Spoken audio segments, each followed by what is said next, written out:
everybody. Welcome. We're excited to have with us today John Gagel. John is the Chief Sustainability Officer at Lexmark International. John, welcome. Thank you very much for joining us today.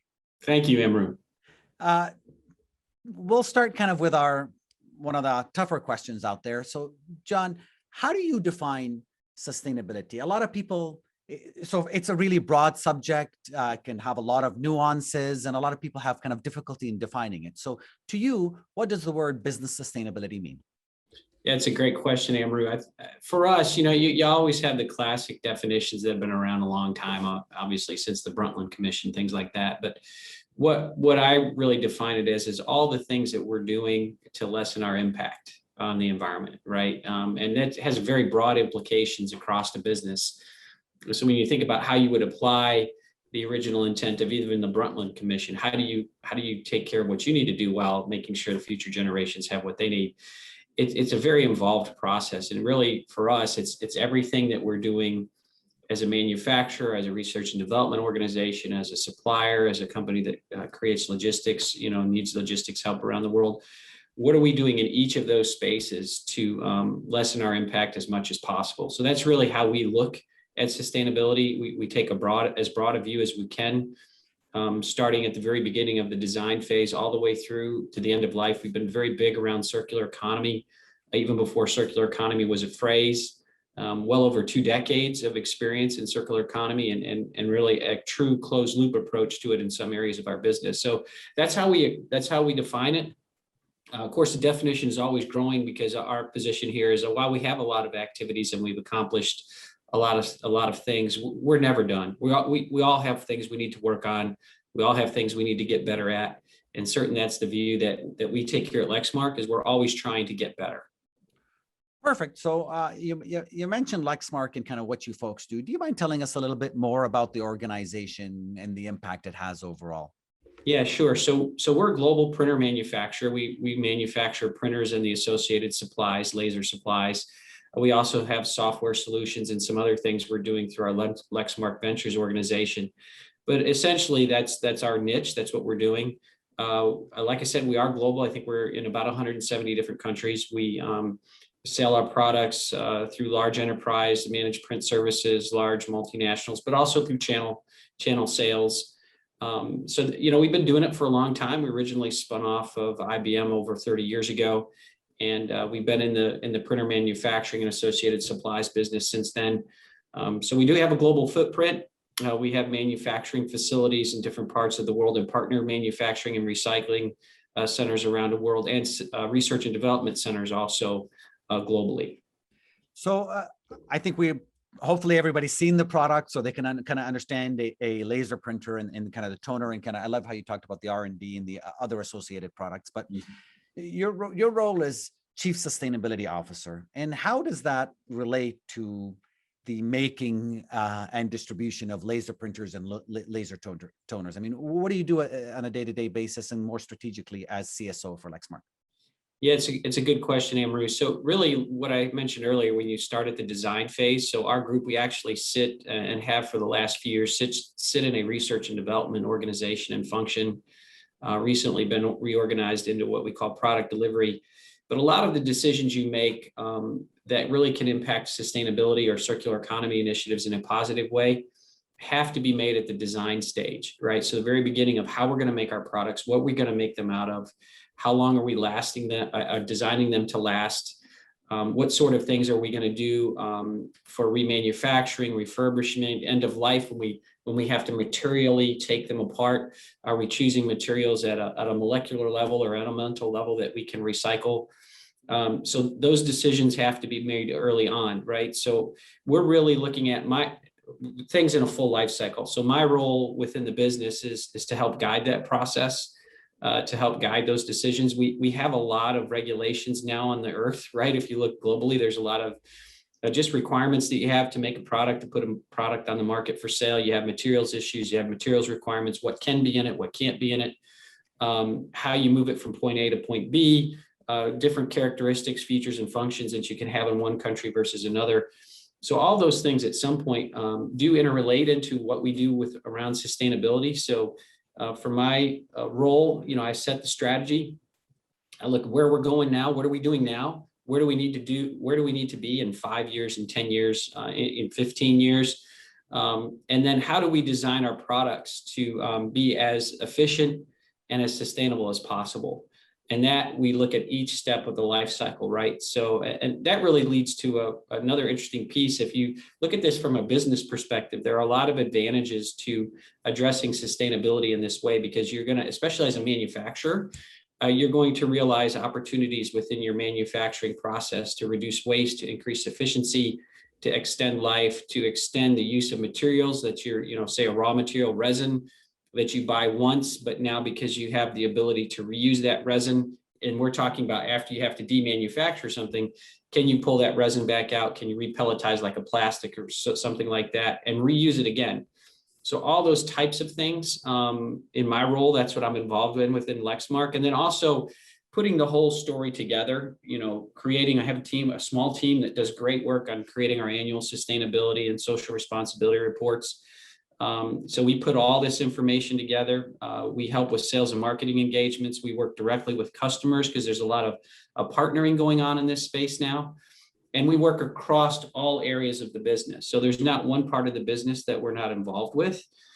Setting goals, key performance objectives, those types of things, tracking and key performance indicators, tracking those things and seeing how we're doing. So, because like I said, we're always trying to get better, right? So analyzing ourselves, where are we doing well and where do we need to get better? Wonderful. Thank you for the details on that. I really love kind of how you ended up as CSO at Lexmark. Do you mind telling us a little bit more about your career journey and how you ended up doing, what you do? Yeah, sure. So originally, I was actually, I go back a little bit. I was a high school science teacher, actually, many years ago. So background in biology, chemistry, physics, physical science, those types of things. Eventually, I became an environmental consultant and eventually got on with Lexmark in the classic environmental health and safety system area of the business, right? So that's where I started over 20 years ago, before you had sustainability functions, before you had functions, that were classically as we see them designated now. Actually, before you could go to university and get a degree in sustainability, we were doing it, right? So really the way it started is I'm a certified industrial hygienist, so I have a background in that field.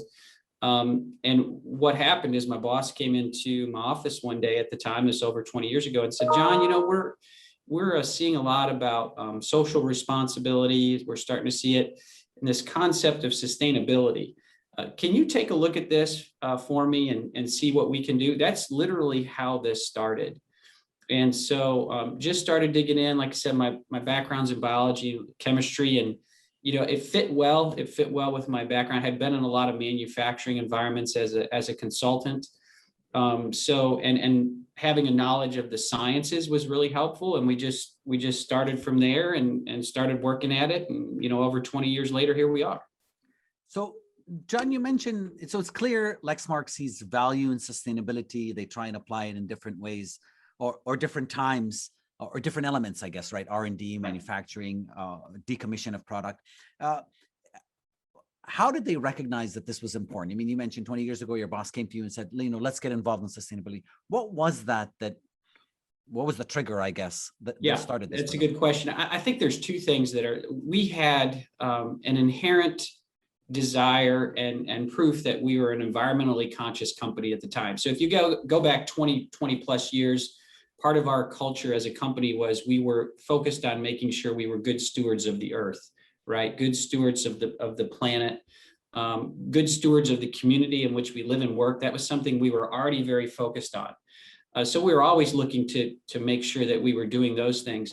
Then in that time period, you started to see at that time it was a little slower than it is now, but you started to see increasing impact from regulation, right? Governmental activities, what we want to do. There was increased focus starting to ramp up. And then one thing, in the electronic space that really started happening is customer inquiry, right? So customers started coming to us and saying, okay, this is a core value for us. This is important to us. So if you want to do business with us, show us what you're doing. What are you doing to be more sustainable? What are you doing to be more socially conscious, being more socially responsible? So all those things kind of coming together in that period of time helped us really define and focus in on where we wanted to get started. And that's really what we did. We kind of took stock of ourselves, where are we at, what programs and policies did we already have in place, and then what did we need to grow over time. Excuse me. So, I mean, that's perfect. You folks had that trigger that started things, but what is the value of being engaged in these sustainability practices? I mean, why should companies care about being involved in sustainability? Well, one of the easy things is to say, you have customer pressure today. So unless you put a product on the market that the customers want to buy, they're not going to buy it, right? So that's all businesses are in business to make money, right? I mean, you hear a lot of that. So you have to have a good business case for it. So obviously, to answer customer requirements, you're going to have to be involved in this space and active in this space. But I also think as equally important is going back to the culture. We all want to make a difference, right? So if you think about activities that you can be involved in as a resident of the planet, right? Being focused on things that reduce our impact on sustainability or circular economy or social responsibility issues, you truly can make a difference. So it gives you another a reward from work. You're not just getting a paycheck. You're not just going from point A to point B. You're actually doing something that matters. You're helping people. You're helping the planet. And I think when you start there, when you start with that lens, you start looking at things, and then kind of secondarily, what happens is now you start viewing things through that lens, and all of a sudden you see the business benefits, right? The business benefits, obviously you have your customers are going to be more interested in what you're doing, but I'm talking about as a manufacturer, you apply these principles to manufacturing, and now what you find is, oh, I can take waste out of my manufacturing process. Oh, this particular material, a component that I bought, has additional value that I was just kind of overlooking before. So instead of just getting rid of it at the end of what we thought was its life, hey, it still has value to me. Let's reuse it. And then you get people excited about that. And all of a sudden you find out that there are real monetary benefits inside your walls before you even go and sell your product. Now you're taking waste out, you're taking cost out, you're increasing your profitability. Classically, it's you've heard people over the years refer to the triple bottom line. You can say that, but when you actually see it working within a business and see it, and in manufacturing, you see it, but you also see it in how you ship products, the logistics, the supply chain piece, everywhere along the way, your operational footprint, energy use, you're able to make improvements that really make the business more profitable. But it also, on one thing that's increasingly obvious now is talent attraction and retention, right? People who are coming out, young ones coming out of college now, they want to work for a business that has some value, that is making the world a better place. And I think that if you find a company that's focused on sustainability and social responsibility, you're going to get that. You're going to get that feeling. And so I think you're also talent and attraction and retention benefits too. So I think great answer on the additional benefits from the customers, talent, our own local employees, the side benefits. I'd really like to dive in, if you don't mind, a little bit more about these. I'm going to call them unintended consequences, but maybe things you didn't plan in, right? You talked about energy efficiency, waste reduction. We can see those kind of in the plan, right? In manufacturing, you get better at making a product, so you use less kilowatts to make one printer. You're better, more competitive than your other players in the marketplace, and it's more attractive from green. But you mentioned the decommission on the R&D where sustainability is involved. Do you mind elaborating on that a little bit more, giving us some more examples of what works on those two ends? Yeah, I think it's there's a saying, you go fast, go alone, go far, go together, right? So if you want to go far, you go together. And I think getting the R&D teams involved is really where you see that application come out, because there are things that an engineer, a particular researcher, anybody really involved in the R&D process, they see things in a different way, right? So the more eyes you have on something, the more observant you can be as far as, hey, there's a different opportunity or different path here. And I know in our case, especially with R&D engineers that have been at manufacturing, they see something that I might not see, or that another engineer might see. And classically, if you look at the individuals that know the most about how a product is made, are the people that are actually making the product. So we have gotten some tremendous ideas from people that are in the everyday, just cranking it out, R&D engineers or manufacturing engineers, because they're doing this particular task or groups of tasks every day. And all that we had to do was introduce the concept, and they could see how it applies to what they're doing. So I think that's one of the benefits that you see within R&D, getting them involved. It also drives innovation, right? So your R&D staff, obviously their job is to innovate. So now you're asking them to innovate in a slightly different way. And again, it gets exciting when you can discover new things, new possibilities. And like I said, goes back to have that internal reward about what I'm doing on a day-to-day basis really helps me get an additional, my work has value, my work has merit, and I'm making a difference. And for us, getting the R&D team engaged and excited about it has really opened up a whole nother set of possibilities that we wouldn't have seen prior, right? So I think and then once you get that idea put out there, then other people can start innovating around it, right? And then your time to finish an innovation is sped up because you got more people now looking at it, right? So there's a lot of opportunities there. And that's why R&D is important to be involved in the process. So well, you talked about the genesis maybe of the product with R&D. Do you folks look at maybe what's happening when the consumer has the product, how they can kind of better use the product?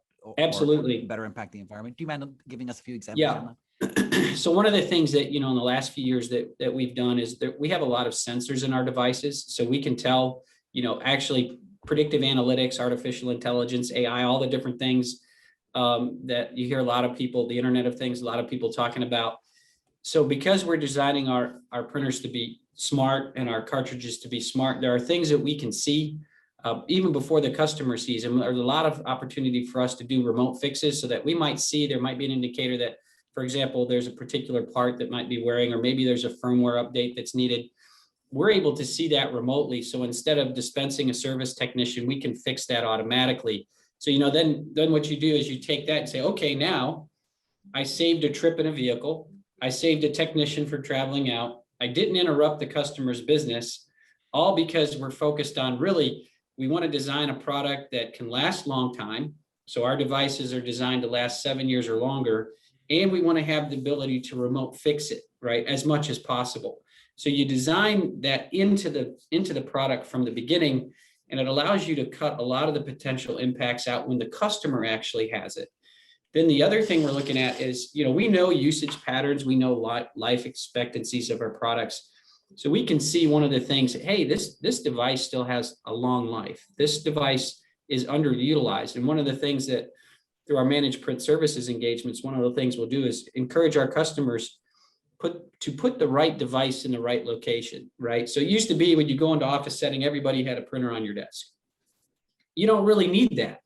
Right? You can get up, you can walk to a more central location, and you can accomplish the same sort of business flow, keeping information in the digital state as long as possible, and utilizing only the devices that you need. So you have the right device in the right location, it's got the right features and functions, you're more efficient, right? So that's where we're trying to be smarter, extend the life, be smarter. And I tell you what, honestly, you might have some products that are in the field 10, 12, 14, 15 years, but you also might have a product that's out there 2 or 3 years, and the customer says, well, I don't necessarily need this product anymore. So instead of just sending that off to recycle, why can't we refurbish that device and let some other company or customer use it because it's still got a lot of life in it? You mentioned the digital space. And when I think about a printer and printing company, right, I'm using resources, paper, and, from the environment, whether recycled or not, and what happens to kind of after the paper. And you mentioned encouraging customers to keep it in the digital space. Really what I'm saying is, print less or print differently. Right. It's difficult to hear a printing company say, I want people to print less, or how do you see that, or how does it play out in the day? Yeah, it's quite interesting, isn't it? I don't know the right phrase. Was it oxymoron or something like that? They seem opposed to each other.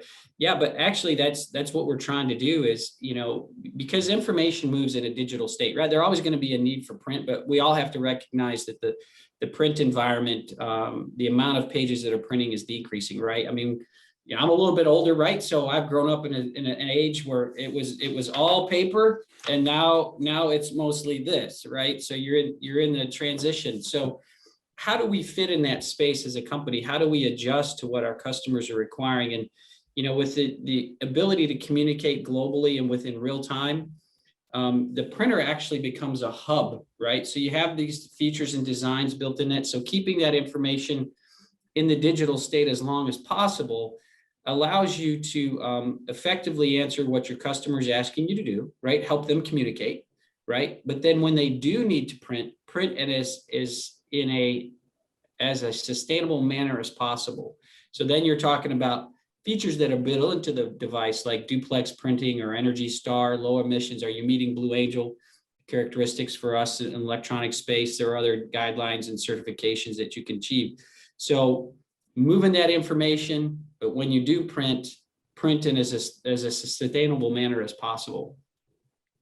You kind of talked about two stages of life beyond the company, decommission and refurbishment. Let's start kind of talking about refurbishment. Maybe you take a printer that's about 2 years old, and you mentioned 7 years, so let's just kind of go with that number. So it's 2 years old, it's still got 5 years left on its 7-year lifespan.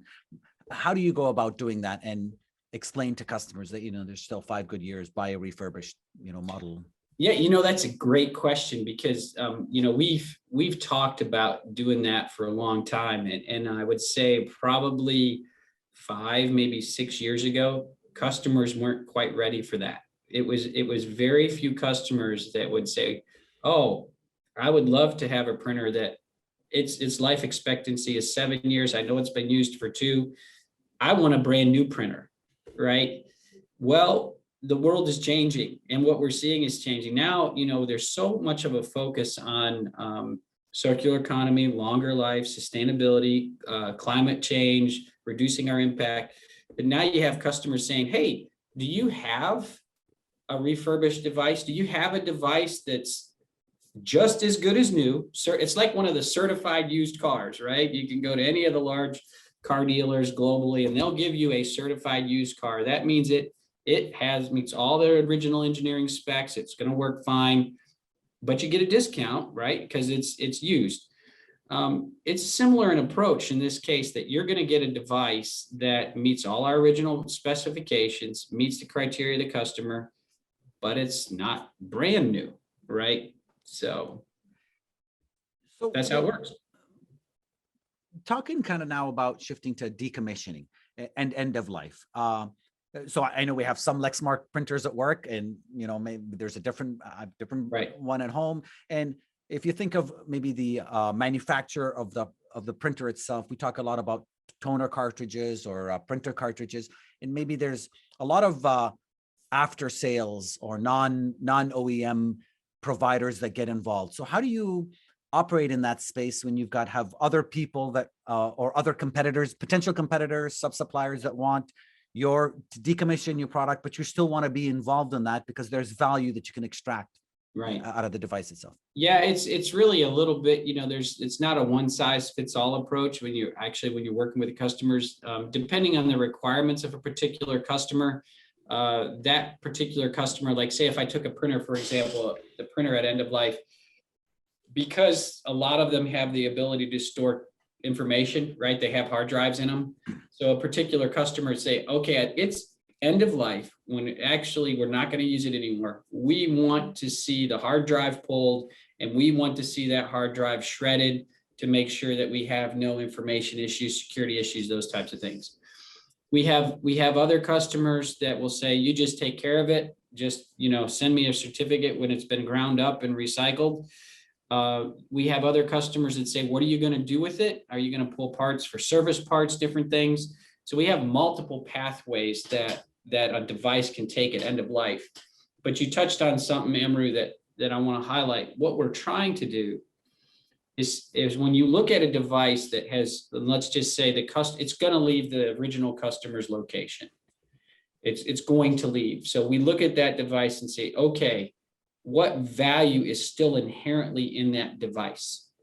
Is it valuable as in its totality, or has it gone past that, reached its true point of obsolescence. And now the materials we're going to look at, the plastics, the metals, the PCBAs, right? Anything that we can harvest from that. And then where does it make sense to take those materials, pull them out, and where do we want to reuse them? Do we want to reuse them ourselves? Sometimes we do. Or do we want to sell that on the open market as a commodity, right? Because you've got a large market now for recycled resins. You got precious metals, rare earths are being looked at. How can we pull that out? Instead of extractive mining, let's mine what we've already made, right? Because there's value there still. So John, kind of going back to something earlier you had talked about where they said your boss came in and said, this sustainability is something important. Let's start doing this. So maybe that was the spark that got you started. But then how did you take that and spread it across the organization? How did you get the R&D people to, you said they went on their path and they kind of had an impact, but how did you get them on board? How did you get your customers to understand, buy a Refurbished, or, Right. let's go on this decommissioning journey together? Yeah, lots of meetings. Yeah. Lots of meetings. Was there a selling point or something that was a KSF that worked? Absolutely. As a teacher, my background, having been a teacher, you always have to help people understand why they need to do something, right? So especially when you're coming in and you say, for example, 20 years ago, when we had an engineer that had done something a certain way for over 30 years, they're 30 years in their career. And now here comes this goofy looking guy who's a lot younger than me. And he's saying, hey, I need you to do this differently, right? It's a big challenge. So I would say in our early years, a lot of what we did was telling the story and helping people understand why. You give them the why. Why is this important? Why do we need to do this? What are the benefits to you as an individual? What are the benefits to the company? What are the benefits to the planet? You really have to help them understand the why. So I probably spent I would probably say 5 to 10 years explaining the why. But you can't when you do that, you can't just dictate to them. You have to understand where they're coming from, what their background is, what their viewpoint is. And you have to look for opportunities where you can come together. And sometimes it's not the right time for that particular idea, if that makes sense. So you might have an idea and you're looking at implementing in the business. It might be too early for the business. You might have to wait. You might have to you can't get to second base without going to first base, right? So sometimes you got to go to first base first. And I think that's one of the things, the challenges. You got to be a little patient. At least initially, we had to be a little patient. We said internally, we spent a lot of time evangelizing, right?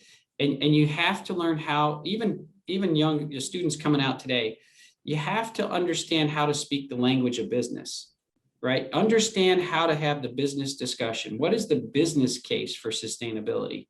Because not everybody sees the world the way we do. So you have to be ready for that. You have to understand diversity and all the different things that people have, different experiences, different backgrounds. If you get that, then you'll be successful, right? Then you'll get people to understand why they need to do it. Perfect. We don't have commercial breaks here, so let's kind of ask you some personal questions if you don't mind. And Sure. Perfect. Again, nothing related to work, but can you tell us what your favorite spice or condiment is? Yeah, I love mayonnaise. I like mayonnaise with a little zip, right? So Miracle Whip or Duke's mayonnaise, something like that, right? Get that on a nice sandwich. It doesn't get better than that. Perfect. Do you have a sports team you follow, or a sport you like to watch? Yeah, I'm a little bit of a sports junkie. We're here in Kentucky. Lexington, Kentucky is where our headquarters are. I'm a Kentucky native, so you expect me to say basketball, right? I do like basketball, but I love college football. So I love SEC football. So I've got a kind of a plan. We're trying to go to all the different SEC stadiums and watch a football game. So, last year's been tough because you couldn't go. But yeah, I love college football, professional football I love too, and baseball. So yeah. Any specific SEC team or just across the board? Oh yeah, no, I'm a Kentucky fan. Okay. I've had season tickets. Sorry, I know this is at Indiana University, but I've been a Kentucky fan for a long time. But I will watch if any college football game. If I think it's two good teams, I'll watch them. So yeah. Perfect. Uh, what if you think about your kind of your smartphone? What's one app you can absolutely not live without on your iPhone or Apple phone? Music. I love all different kinds of music. I like lots of different types of music. So Apple Music gives me the opportunity to listen to a variety of music. Yeah. Perfect. And finally, what's one thing that people you work with might or that normally don't think about or don't associate with you? Yeah, I thought about that. I'm actually ambidextrous. So Oh, really? Okay. most people don't know that. Yeah, I do some things with my right hand, some things with my left. I can write with both hands. I can throw with both hands. It's just something that, kind of runs in the family a little bit. So yeah. Perfect. Well, thank you very much for sharing. It's always nice to know that people in sustainability have wonderful lives in addition to being great at their job. Right. Thank you for humoring us with those. Yeah. Yeah. So we've been talking about sustainability. How do we go about measuring it? So if I'm looking at, we'll use Lexmark as an example, or you can use another company. How do we know that a company is doing well on sustainability versus not, maybe? Yeah, that's another good question, Amrou. I think one of the things that's been beneficial over time is, some coalescence around standard measurements, right? So you have standard measurements like the Carbon Disclosure Project. If you're looking at an annual sustainability report, you have the Global Reporting Initiative, right, that has specific criteria, the UN Global Compact. We're in electronic space, so now you have the Responsible Business Alliance, the Supplier Code of Conduct. I think all those things are measuring sticks. A lot of groups now on renewable energy. What are you doing for carbon neutrality, right? You hear a lot of discussion and a lot of acceleration in that now that President Biden has, established a cabinet level post on climate. So I think all those things are areas where you can set up key performance indicators, key objectives, set your goals. We do a lot around materials goals. So the use of post-consumer recycled content plastics. We set goals for how much we're going to have in our product. Energy Star, Blue Angel, as I had mentioned before, on the electronic space, how many of our products meet those criteria. And then our own footprint, how many kilowatt hours and megawatt hours are we using annually? How do we make our facilities more efficient? How much waste are we producing? We get into our Lexmark cartridge collection program. We have zero waste to landfill. So we have a whole set of metrics around on that.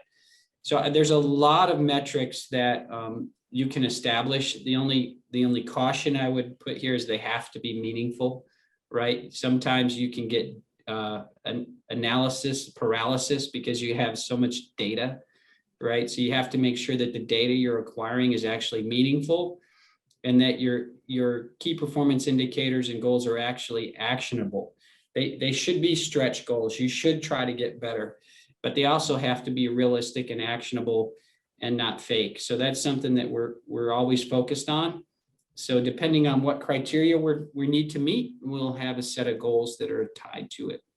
So as somebody maybe that's outside, or if I'm looking at a separate organization, how can I tell, or what are some things I can be looking at that maybe their goals are, whether they're stretch or not is different, but they're fake, or they're involved, they're talking about things that, they've already there, or just greenwashing, for lack of a better term. Yeah.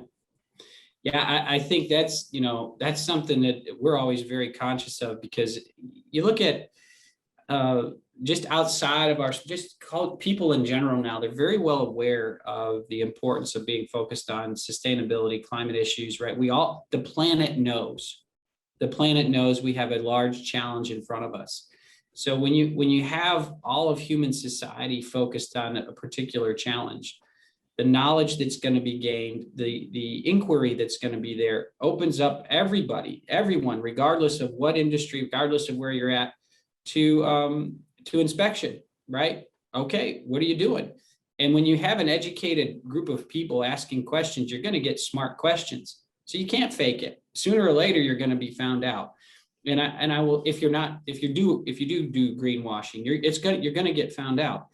I think one of the things that's been interesting over time is watching the level of questions that have come from customers. So I've been at this for a while, right? So one of the things that we've seen over the years is originally the questions that we saw from customers, like, do you have a program?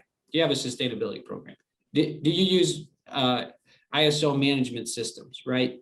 And it was a yes or no, yes, no. And then it came to, okay, if you have this program, what are your goals? What are your objectives? Right now, you fast forward 2 decades. Now it's, okay, what are you doing on carbon neutrality? What are you doing around scope 1 emissions? What are you doing on scope 2? What are you doing on scope 3? All right, what do you do around materials? All right, how you're extending your life of your product? You're very specific, educated questions. So I don't think you're going to be able to, I know you're not going to be able to greenwash people. So, that's something that no matter what business you're in, your goals are always going to have to be real. So kind of pushing on that, we can't go back in time 20 years ago. If a company is now starting their sustainability journey, what are the specific elements that they can focus in on? I mean, you gave us a lot of wonderful metrics, but what can they start to get people on board to start their journey? Yeah, sure. I think one of the things that initially you start is, this classic phrase, low hanging fruit, right? So you have low hanging fruit within a business. One of the simplest things is looking at your own light bulbs in your room. I mean, just going back to that as an example, are you using the most efficient lighting system? So there's been a lot of advancement over the last few years in lighting, just lighting itself. So the other thing you can do is form cross-functional teams. We have a lot of them here.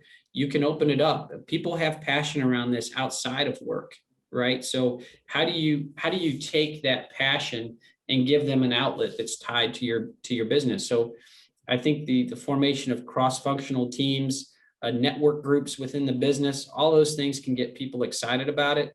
Certainly individuals in certain spaces, like if you just looked at your facilities engineers, they're going to be very focused on energy efficiency, right? So what sort of things can you do in a facilities organization to improve your facility energy efficiency? So that's just an example. Supply chain, how can we reduce the impacts of supply chain? So everybody in every part of the business is going to have something.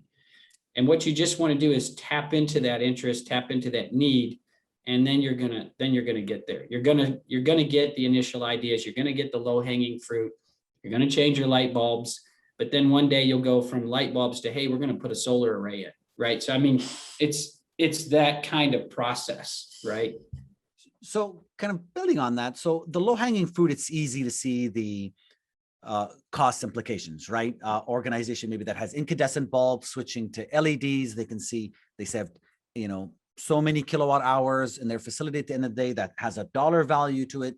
And so once you target and you get all this low hanging fruit, what would be kind of the next steps, or is that just enough to get people on board the sustainability journey? Yeah, I think once you get past that, that is a large step forward. It can get people excited, right? I think then it's, are you getting smart? And I don't mean, I got a higher grade on the test. I mean, like smart buildings. How do you create smart infrastructure, right? So you hear a lot of discussions now around smart grids. There's a lot of things you can do to if I just use the facilities engineering organization example, you can get the next level. Okay, I changed my light bulbs. All right, now when do they have to turn on and when do they have to turn off? Do I really need, what are my set points on my HVAC units? Does it really need to be 74 degrees right now, or could it be 76? If there's nobody here at night, why are the lights coming on in this space, right? Can I remotely control my facility? Just using, again, this as an example, so that I can optimize my operational criteria, right? When is it cheaper for me to buy power from the grid versus when is it more expensive? All those types of things are the next level, right? So and what's interesting about it, they will cut your footprint and they also will save you money. So you win-win. Wonderful. I think that's a great example. So we've been talking about sustainability in your journey. If you had, so this is a two-part question. So if you think of people who are just starting their business career, straight out of school, just been out for a year, what advice do you have for them so they can get involved in the sustainability space or push their company towards sustainability? Yeah, I think right out of the beginning, I know I've been asked this, when you're interviewing for a potential job, ask the company, what are your goals around sustainability or social responsibility or diversity, equity, inclusion? What are you doing? Is this part of your corporate culture? And if that particular person gets an answer they don't like, then why would you choose to go work there, right? If this is something that you're very passionate about and very interested in, look for a company that has those same values, that has those same interests, because what's going to happen when you get into a company like that, if both the potential employee and the company is focused on that, the synergy will allow you to be, very happy. You'll be very engaged. It's more than just about the paycheck. All of us got to make a paycheck, right? So, we all know that. But if you can find a company that shares your values and shares the interest, and there are a lot of them out there now that are focused on sustainability, diversity, equity, inclusion, social justice, right? Social responsibility. You can, if that is your criteria, set up your criteria for who you want to work for. Find a company that meets that criteria and go work for them. So that's what I would do. Perfect. So I guess the second part is maybe somebody who's been out of school for a little bit longer, is well onto their career. How do they, and they're are in whatever, something that's not sustainability, how can they pivot and start looking at sustainability? Or Yeah, I think that's an interesting question, Amrou. I think one of the things that we have to do is understand where the world is headed, and we have to educate ourselves, right? So you always want to be a lifelong learner. If you're not learning, something's wrong, right? So I don't know how to phrase it otherwise, but if you're interested in being a lifelong learner, which we all should be, then what's going to happen is you'll be able to incorporate yourself, make that transition, make that switch. Why is sustainability so important? Why is social responsibility so important now? We have to re-educate ourselves, right? A lot of times you hear when somebody loses their job, well, we're going to give them an opportunity, give them money for educational learning, educational enhancement, right? Retraining. Well, do we have to retrain ourselves to work in a world that's, we're now into the third decade in the 21st century? Where are we going, right? What's important? How do I participate? What set of skills do I have that's valuable? But what set of skills do I need to grow to make myself increasingly valuable and retain that value moving forward, right? How do I make myself still valuable? And we all have value. What's interesting about this question you asked is, you look at sustainability and say you went back 150 years. Are the things we're talking about really new ideas? Or are they just ideas that were there 150 years ago and now we put the 21st century spin on them? Because there are a lot of us that grew up in a world, I know I'm old enough, we composted back in the 1960s and early 70s. My parents were born during the Depression. I wore hand-me-down clothes, right? We had a garden. So some of this, we might think, well, I'm old and I don't know if I relate, but actually maybe we really do. Maybe we just forgot. We forgot that we were doing these things. I can't remember. I read a poem once and you read it and it's all about sustainability. But it was written by a grandmother who grew up in the 1800s. And it's amazing how accurate it is to the world we live today for sustainability. Perfect. I guess then my last question is on this. We've been talking a lot about corporate social responsibility and how companies impact the environment and society. What about our personal social responsibility? So taking myself out of work, what impact or what advice do you have for people so they better the impact that they have overall? Yeah, that's another really good question. I think it gets down to, do we really care as individuals? Do we care about the people that we interact with on a daily basis? Do we care about the planet we're living on? And because both of those things, the people on the planet, they're a finite resource, right? We're all here for a period of time. The planet's been here for a long time, but we're obviously having an impact on it.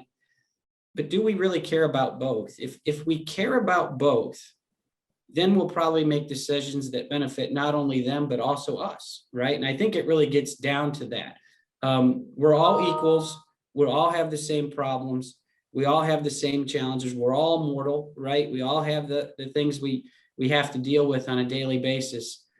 So how am I helping myself, my family, my friends, the people I interact with have a better life, right? And if we're able to do that, then I think you've lived a life worth living. Perfect.